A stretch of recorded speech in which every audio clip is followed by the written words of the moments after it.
I have a 2001 Jeep Grand Cherokee with a 4-liter 6-cylinder engine, and today is end of March in 2019. So this Jeep, I had it since it was new, and I had been maintaining the different aspects of the Jeep. You will see in my videos.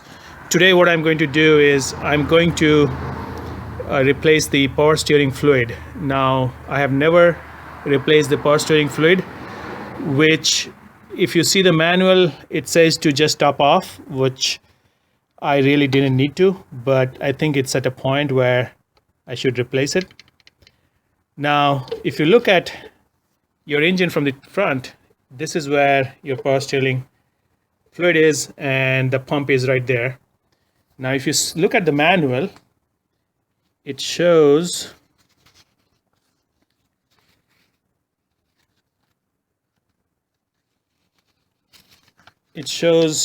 power steering fluid check, and on 251 and then on 252 it shows where the power steering fluid is. Actually, this is not correct. This is your brake fluid for the brake cylinders. Your power steering fluid is right over here. So I've been looking to see what power steering fluid this one will take, because the original one that used to be in the vehicle, they don't make it anymore. So I found that it needs to be Chrysler specification 5931, and if I zoom in here, you'll probably see this one has the spec right there, 5931, and you can go with synthetic. I just wanted to get one of the nicest brands. I rely on Valvoline, not bad. It's cheaper also. So I got these 2 quarts of Valvoline power steering fluid, the blue containers from Advance Auto. They were on sale. So the best way to replace a power steering fluid is to unhook the inlet to the pump and drain it through that. So, but to get to that, it's a little difficult to get to the pump inlet, and you have to make a little bit of contraption to hook it up. So what I'm going to do is I'm going to use kitchen baster, like a turkey baster like this. I'm going to remove as much as I can, and I'm going to put it in a container. What I have to do is I have to move the steering wheel from one side to the other, so that way the pistons will pump more into this canister, and I can remove it. Only thing is, you shouldn't be moving the wheel or turning the wheel while it's on the ground. So I have to jack up the front 2 wheels. So I'm going to jack it up. Now, the best place to jack up is to hold it on the axle right there. If you try to jack up the whole body, your tires will not come on. So you will see I have it right on the axle there. Just make sure that these bars are free to move, as well as, you know, the steering component. Even though it's so old,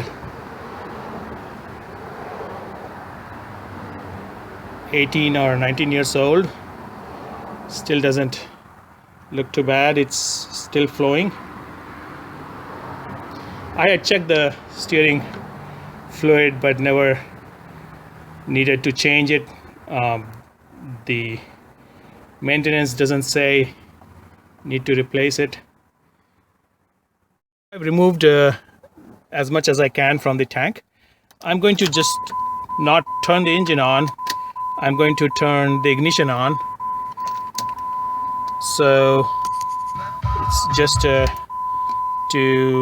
let me, this will engage the steering, not turn the steering pump on, but it will engage the steering column. So I will move it, at least it will be easier to pump it this way. So I'm going to check how much it is in there and remove. So you can see my wheel is turned towards the right side. So I did get some back into the tank, and I'll repeat this process multiple times when I see no more coming in. So I got probably half a quart of the steering fluid out of there. It is going to be not a full flush as you may want to do, but for me, I will do these flushes once in a while, and since I don't have any steering problems, I'm just going to put new fluid in there and mix it with the existing old one, instead of taking apart any of those the steering pump connectors, and I don't want any of those to leak in the future. So I'm going to do a quick swap of as much as I can through the tank. So here I'm going to pour the new fluid.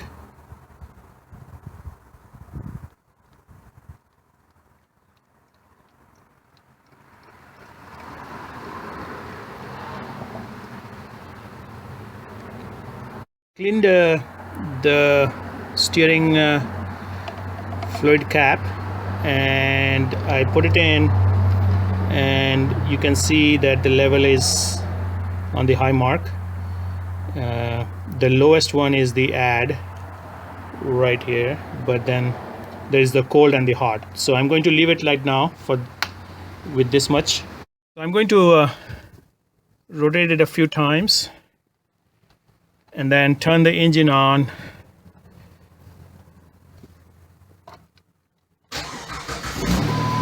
Which turns on the pump, and it's much easier to rotate. And I'm going to do a few rotations all the way end to end, and then I'll check.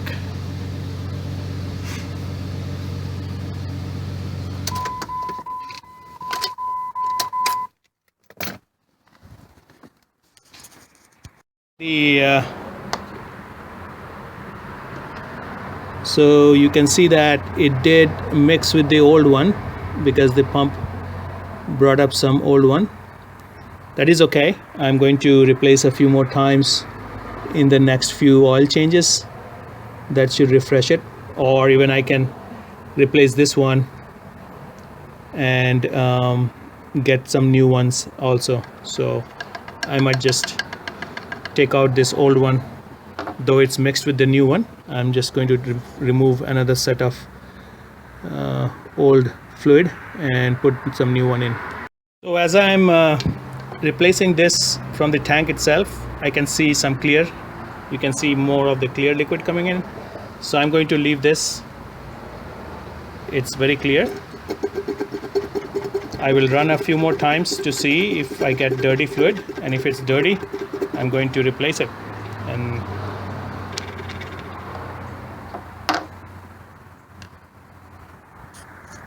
once you drive the car, maybe after the day of driving, check the fluid level again to make sure that it's not low, and then top it off and make sure the level is correct. Things to mention here is never leave the container empty when you start the engine, because once the power steering pump gets no fluid in there, it will start whining. So you will hear a whining noise. The other thing is, if you see some bubbles, that is fine. In this case, the bubbles are created by the pump when it tries to pump, and there is air in there, so it will froth, but this would go away after a while.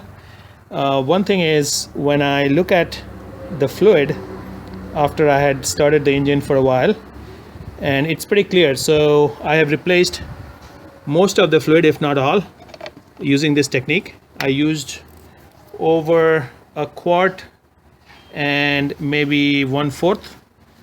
So 1 quart and then 1/4 quart was replaced. So that should do it for now.